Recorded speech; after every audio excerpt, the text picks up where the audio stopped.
Saudara, ultimatum Trump untuk buka Selat Hormuz dalam 48 jam nyatanya dilawan oleh Iran. Lalu apa yang akan terjadi jika tenggat dari Amerika Serikat ini tidak tercapai? Kita bahas bersama dengan pakar hubungan internasional, Presiden University, Mas Tengku Rejasa, dan juga dosen hubungan internasional, Binus University, Mbak Tia Mariatul Kiptia. Selamat petang semuanya. Selamat petang, salam Indonesia.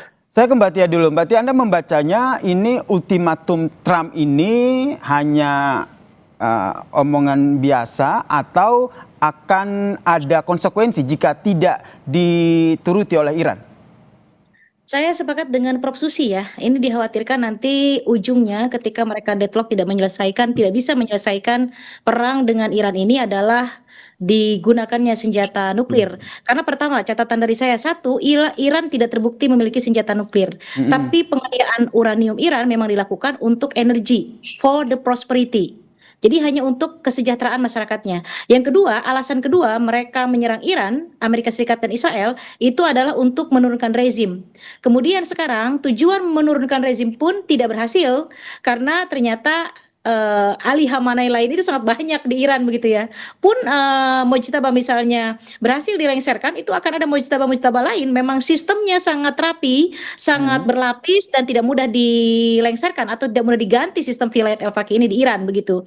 Kemudian yang ketiga, posisi yang sangat terdesak bagi Amerika Serikat adalah tidak ada satupun aliansinya yang membantu Amerika Serikat. Dari mulai Perancis, kemudian negara-negara Uni Eropa, kemudian negara-negara Timur Tengah sekalipun mereka hanya menyatakan mengutuk, tapi tidak ada action apapun. Mereka hanya diam begitu ya. Jadi betul-betul posisi Trump itu sedang tidak baik-baik saja. Kemudian pembukaan Selat Hormuz ternyata juga tidak berhasil. Trump melakukan provokasi terhadap negara-negara Uni Eropa juga tidak berhasil karena ternyata Prancis diperbolehkan. Di Asia Tenggara, Malaysia, Filipina terbaru ya, Thailand diperbolehkan. Kemudian negara-negara yang selama ini menjadi aliansi Amerika Serikat ternyata diperbolehkan melewati Hormuz. Jadi memang semuanya posisinya Trump terdesak. Israel dikhawatirkan nanti ke depan Iran dengan kekuatan yang sangat defense, sangat memiliki skill untuk mempertahankan diri. Khawatirnya memang Israel kacau begitu ya. Dan Amerika tidak akan membiarkan Israel kacau. Nah ini buntunya khawatirnya Mas, dilakukanlah penggunaan senjata nuklir yang seperti Prof. Susi katakan tadi begitu. Kalau Mas Tengku Rejasa sendiri melihatnya seperti apa? Karena Iran enggan menyerah. Menurut Anda, apa yang pertama kali dilakukan oleh Amerika Serikat jika memang tenggat waktu 48 jam ini ternyata tidak diakomodir oleh Iran? Saya ini takutnya, pertama nuklir itu kalau digunakan, itu akan berarti punahnya peradaban ya. Sedangkan sesama negara besar itu punya prinsip no first use. Dan Amerika Serikat tentunya mengerti kalau dia melakukan nuklir, itu akan menjadi ditentang juga oleh negara-negara nuklir yang lain. Yang saya takutkan ini adalah, Trump ini kan punya kejiwaan namanya narcissistic personality disorder kan. Ini kan gangguan kesehatan mental yang merasa dirinya superior, kemudian butuh pengakuan dan tidak punya empati terhadap orang lain. Kemudian dia ini haus pujian, manipulatif, dan ini yang saya khawatirkan. Dia punya perasaan sukses kalau bisa mengancam orang. Apakah ini akan menjadi ancaman? Itu iya, karena yang Menteri Pertahanannya itu juga sudah main ancam begitu. Dia sudah mengancam jenderal misalnya Randy George untuk segera pensiun. Dia juga sudah mengancam jenderal-jenderal lain seperti Mayor Jenderal William Green. Kemudian dia juga sudah mengancam jenderal lain seperti John Kelly. Kemudian James Mattis. Mereka semua itu mengatakan Donald Trump dan juga Menteri Pertahanannya itu tidak bisa dipercaya, kemudian mereka itu berbahaya, dan mereka itu tidak fit untuk memegang jabatan. Mereka mengancam konstitusi, dan juga itu tidak sesuai dengan jiwa kemiliteran. Jadi untuk itu kita perhatikan jenderal-jenderal di Amerika sudah mulai komplain, sudah mulai membangkang, tapi buat Donald Trump ya kesempatan, dia tinggal ganti orang. Jadi kalau dalam kondisi seperti ini, ya saya tidak tahu persis ya apa yang bisa dilakukan. Yang jelas gelombang anti Trump itu sudah sangat besar, sudah sekitar sampai 90 juta dan sudah menuju pada impeachment atau pemakzulan. Kalau dari Mas Reza sendiri melihat dari sisi Iran sendiri enggan mematuhi ultimatum dari Trump ini, itu modal mereka apa? Karena memang dari segi militer itu memang masih kuat untuk melawan Iran, atau memang ada dari sekutu-sekutu yang memang saat ini juga mendukung mereka seperti Houthi dan juga Hizbullah? Saya pikir pertama secara psikologis ya, suasana di Iran kan suasana bela sungkawa kan. Ayatullah Ali Khamenei wafat dan mereka sedang berkabung 40 hari. Di selama 40 hari itu mereka menolak bernegosiasi, dan pihak Iran sendiri mengatakan tidak perlu bernegosiasi dengan setan besar dan setan kecil. Amerika Serikat itu adalah setan besar, Israel itu setan kecil. Dua-duanya itu adalah setan.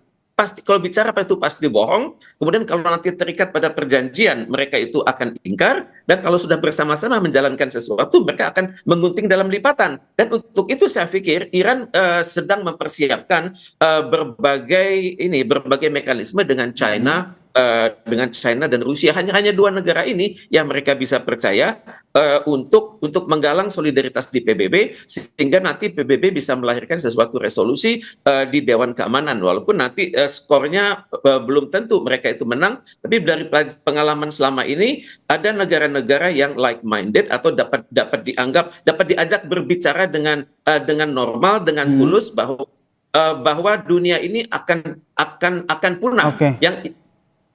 Bukan hanya Iran yang punah, seluruh dunia akan punah.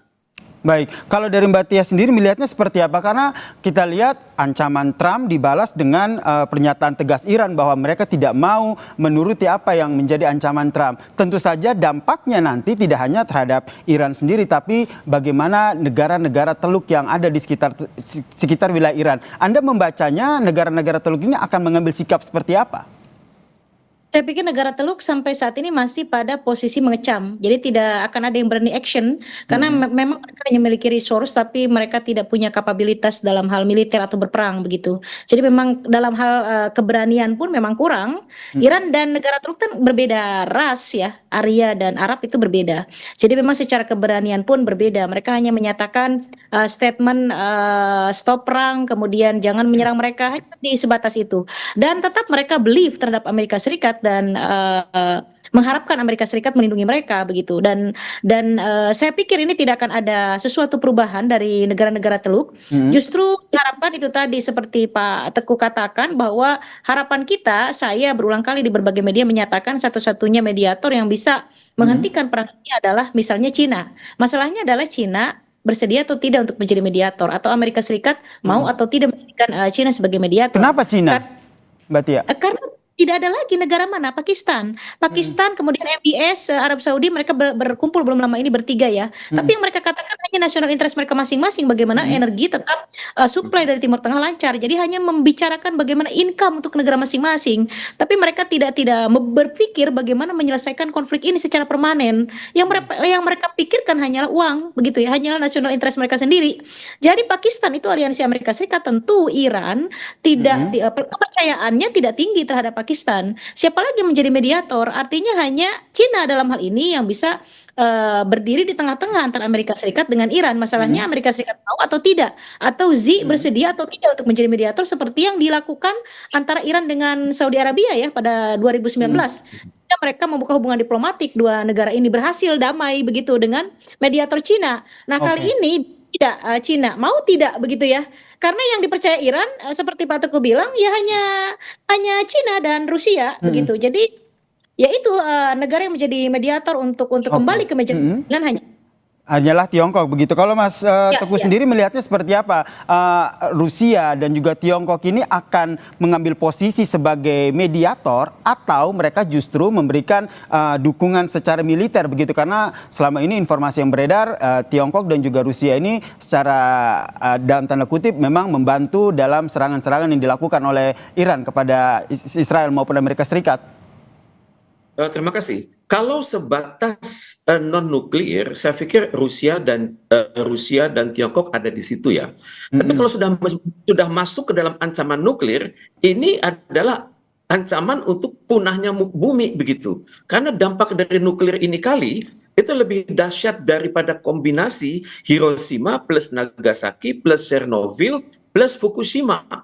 ini bisa meluluhlantakkan bukan hanya Iran tapi seluruh dunia, dan yang namanya nuclear winter itu akan memusnahkan kehidupan di muka bumi. Dan untuk itu saya melihat masih ada potensi Rusia dan China untuk mengelola isu ini di Perserikatan Bangsa-Bangsa. Tapi kan mereka tidak bisa bergerak sendiri. Mereka juga memerlukan dukungan dari lintas benua. Disitulah saya melihat potensi Indonesia berkinerja dengan organisasi konferensi Islam, berkinerja dengan gerakan non-blok, berkinerja dengan Liga Arab, berkinerja dengan rezim-rezim nuklir yang lainnya, misalnya Southeast Asia Nuclear Weapon Free Zone di Asia Tenggara, kemudian Tlatelolco yang ada di Amerika Latin, dan juga Rarotonga yang ada di Pasifik Selatan. Sebanyak mungkin Indonesia bisa menggalang itu akan menjadikan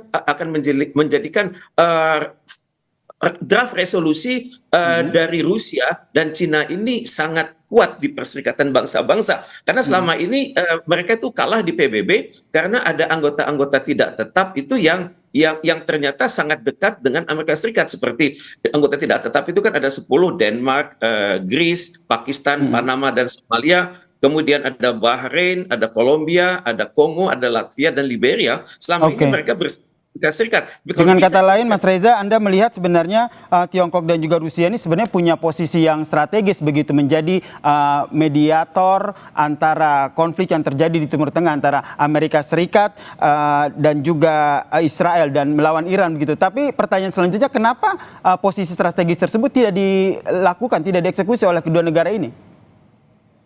Ini kan sesuatu yang dirahasiakan ya.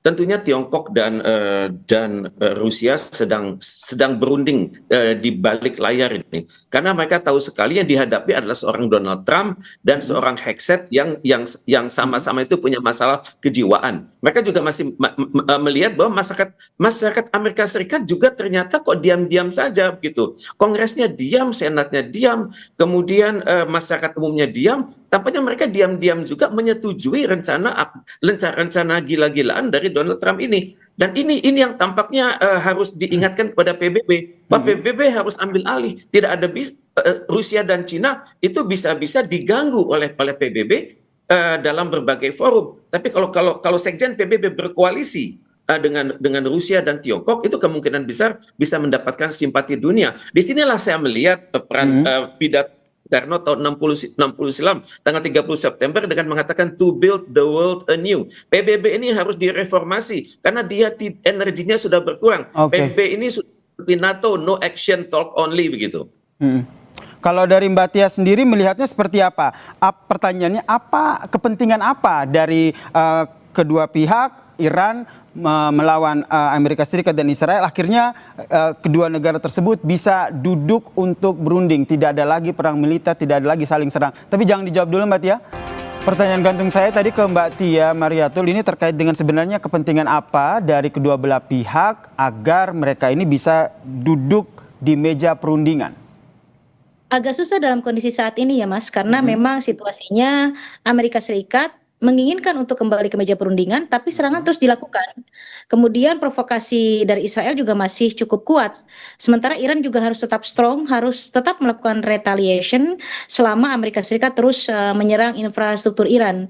Jadi kalau saat ini masih sulit diprediksi begitu ya. Saya agak mengendur statement saya kalau saya bilang 3 minggu setelah Idul Fitri nih, nampaknya sekarang sudah mulai berubah karena ternyata memang di bawah Trump ini betul-betul tidak bisa diprediksi. Kalau misalnya presidennya yang lain, misalnya dari Partai Demokrat, itu bisa diprediksi. Jadi memang Trump ini sulit diprediksi. Satu sisi dia menyatakan ingin berunding, tapi di sisi lain dia terus menyerang Iran, dan Iran pun dalam kondisi terus diserang harus tetap bertahan, harus tetap nampak strong bahwa dia adalah merupakan bangsa yang tidak mudah ditumbangkan. Apalagi perang ini tidak beralasan begitu. Bahkan publik Amerika Serikat sendiri melihat bahwa untuk apa perang ini? Amerika itu untuk apa? Untuk nasional interest Amerika Serikat sendiri tidak ada. Bahkan sekarang impact-nya sangat besar terhadap kenaikan BBM di sana sudah mencapai $8, yang tentu ini sangat mencekik rakyat Amerika Serikat sendiri begitu. Jadi memang it's useless. Perang ini tidak ada gunanya sama sekali untuk Amerika Serikat selain provokasi dari Netanyahu begitu. Jadi dalam kondisi saat ini memang betul-betul tidak bisa diprediksi kapan mereka akan kembali ke meja perundingan.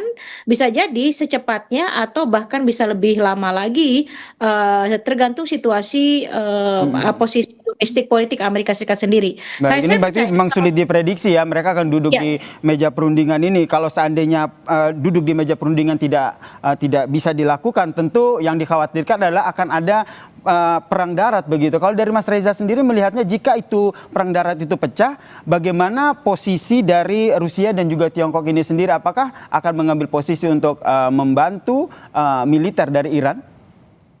Saya teringat statement Putin ya beberapa minggu silam. Beliau mengatakan Iran itu masih memiliki stok senjata yang lebih canggih dari yang sekarang. Jadi saya masih percaya Putin mengatakan dia ingin bantu Iran, tapi Iran tidak minta. Jadi untuk itu saya perhatikan sepanjang ini masih isunya perang konvensional, Rusia masih melihat-lihat saja, walaupun Rusia dan Cina saat ini sangat beruntung. Mereka bisa membaca bagaimana pergerakan elektronik, bisa melihat bagaimana pengambilan keputusan Amerika Serikat dalam kondisi kritis sekarang. Bahkan mereka sudah berpikir kalau sekiranya kelak di kemudian hari mereka bertarung dengan Amerika, mereka sudah memiliki stok informasi yang cukup. Tapi yang sekarang tampaknya bisa dilakukan oleh Amerika Serikat adalah seperti yang diancam oleh Donald Trump, akan membawa Iran ke zaman batu. Dan ini kan artinya adalah pemboman besar-besaran. Ya, dalam teori namanya carpet bombing. Jadi membom secara luar biasa pada satu titik spesifik dan kemudian menciptakan kerusakan yang luar biasa. Ini yang menjadi kekhawatiran ya, karena kalau seandainya ultimatum dari Trump, kalau kita lihat ini kan biasa, kalau kita ingat betul gitu, Trump sempat ngomong 2 sampai 3 minggu begitu perang akan selesai begitu, kami akan meninggalkan Iran. Ini hanya 48 jam. Jadi yang disampaikan 4 April, berarti ini tinggal kurang dari 48 jam lagi. Anda melihatnya ini nanti apa yang betul-betul akan dilakukan Trump, mengingat apa yang disampaikan dalam cuitannya, menyatakan bahwa akan membuat neraka bagi mereka? Saya pikir di dalam negeri Amerika Serikat sudah terdapat ada paling nggak itu 7 jenderal yang sangat kritis. Mereka sudah berbicara di depan umum kan. Jenderal John Kelly, Jenderal James Mattis, Jenderal Mark Milley, Jenderal Barry McCaffrey, itu kan mereka pada mantan kepala staf, mantan menteri pertahanan, kepala Joint Chief of Staff, kepala staf gabungan, kepala staf angkatan darat, kepala staf angkatan laut. Mereka juga tampaknya mulai mengatakan kepada rekan-rekan mereka, jangan kita berikan ini akses bagi Donald Trump untuk memerintahkan penggunaan nuklir tersebut. Karena kalau diperintahkan, itu orang seperti Donald Trump itu tidak akan tanggung-tanggung. Dia akan mencet nuklir itu lebih dari 1 kali sampai naluri politik dia tuh terpuaskan begitu. Ini kita berhadapan dengan orang yang sangat berbahaya, dan orang ini juga anehnya ya, kalangan American Psychiatric Association itu juga tidak satu kata begitu. Bagaimana menghadapi Trump ini? Misalnya mereka mengatakan ada gold water rule. Artinya tidak etis bagi kami untuk mengomentari sebelum orang itu kami periksa. Ini tidak ada inisiatif dari kalangan medis Amerika Serikat untuk memeriksa Donald Trump ini begitu. Jadi tampaknya kalangan dalam negeri Amerika Serikat tampaknya diam-diam mendukung Donald Trump. Tampaknya ada koalisi ya diam-diam antara Demokrat dengan Republik untuk mengizinkan Donald Trump Trump perilaku, karena ujung-ujungnya kan nanti impeachment. Tapi sebelum impeachment terjadi, kemenangan sudah diperoleh, dan dalam kemenangan tersebut mereka bisa berkata energi Timur Tengah sudah kami kuasai sebagaimana kami menguasai energi di Venezuela. Tentu saja kekhawatiran kita jangan sampai ya, saya yakin Mbak Tia dan juga Mas Reza berharap jangan sampai ada penggunaan nuklir di sini. Dan tentu saja ini tidak hanya berdampak pada Timur Tengah saja, tapi tentu saja berdampak global begitu. Nah, melihat kondisi seperti ini, apa yang bisa dilakukan oleh negara-negara yang punya power, sebut saja Rusia, Tiongkok, dan juga negara-negara lain di Timur Tengah, khawatir jika akhirnya Amerika Serikat menggunakan nuklir dalam perang ini, Mbak Tia? Sejauh ini saya melihat belum ada action yang nyata dari Rusia dan Cina. Saya pikir bantuan mereka masih indirect, masih di belakang layar. Jadi dalam hal ini Rusia dan Cina nampak sangat hati-hati sekali karena mereka juga memiliki seperti Rusia begitu ya, menghadapi konflik di negaranya antara Ukraina dan Rusia, dan ini berkaitan juga dengan kebijakan Amerika Serikat begitu. Jadi memang nampaknya kedua negara ini masih sangat hati-hati, dan mereka memiliki veto untuk tidak menggunakan senjata nuklir. Hanya saja khawatirnya itu tadi, karena memang ini adalah Trump, khawatirnya memang tidak menggubris, tidak melihat sama sekali ke PBB. Jadi sejarah di Hiroshima dan Nagasaki takutnya terulang, tiba-tiba tidak ada apa namanya, tidak ada aba-aba terlebih dahulu begitu ya, langsung menggunakan itu ketika dalam kondisi terjepit begitu ya. Dan Israel juga saat ini sudah banyak infrastrukturnya yang rusak akibat daripada retaliation Iran begitu. Nah, dikhawatirkan tentu kita semua sebagai akademisi di sini terus bersuara untuk supaya menekan Trump menstop perang ini, mereka kembali kepada perundingan. Jalan diplomasi adalah jalan yang terbaik. Bagaimanapun caranya kita harus mempush juga. Saya percaya bahwa ini adalah era digital, adalah era di mana kekuatan people atau people power itu cukup signifikan dalam mempengaruhi kebijakan satu negara. Artinya memang diharapkan publik Amerika Serikat terus mempush Trump ini untuk menghentikan perang. Kemudian mudah-mudahan tidak sedikit perbedaannya antara Republik dan Demokrat di Kongres. Mudah-mudahan ya. Jadi dengan tekanan publik ini, Republik juga akhirnya pay attention terhadap midterm elections. Akhirnya mereka mendesak Trump untuk menghentikan perang ini. Mudah-mudahan demikian.